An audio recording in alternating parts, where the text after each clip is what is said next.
Welcome. Today we're speaking with Vince Reardon, author of the new book, The Pocket Mentor, Insider Tips from America's Most Successful People.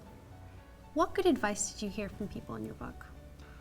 A lot of good advice, but one thing that I heard over and over again was, it's great to be yourself. That was one of the primary pieces of advice I got. But secondarily, they said, it's also important to be for others. If you want a happy life, you've got to be for others. In some way, try to make a difference in someone else's life through volunteerism, through coaching, through mentoring. Try somehow to brighten someone else's day, not just your own.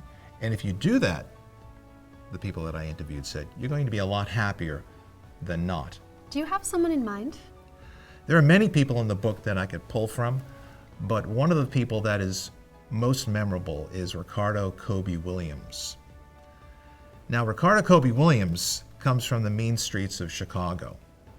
He grew up in the hood, and he got involved in gangs at an early age.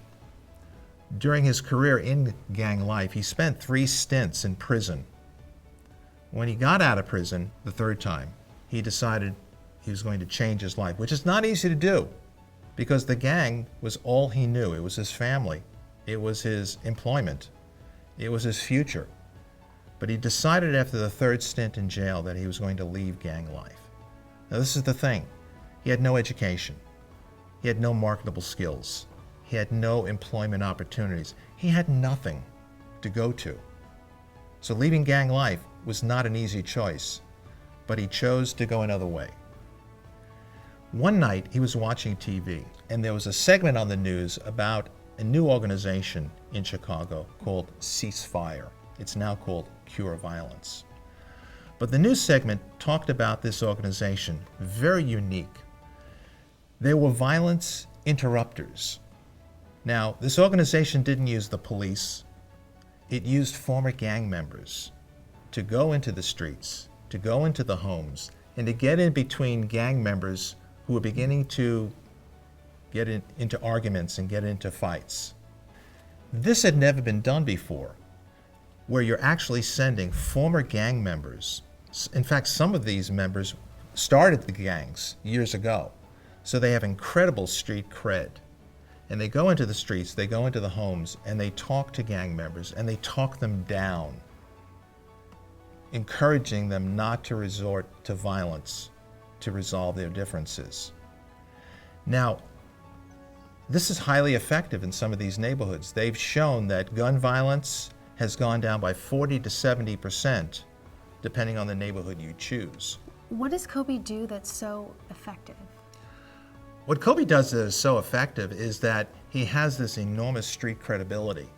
And when a young gang member is sitting opposite him and he's telling them, look, I've done this for 10, 15, 20 years. It doesn't work. I spent 3 stints in prison. You've got to try something else. And let me tell you what you should try. You should talk out your differences. It's very, very effective to a young gang member. And that's what I find most moving about Kobe, is that he is a father figure to hundreds of young men in Chicago. And the irony is he didn't really have much of a father. His mother was a drug addict, and his father was a former gang member himself that he had spent very little time with.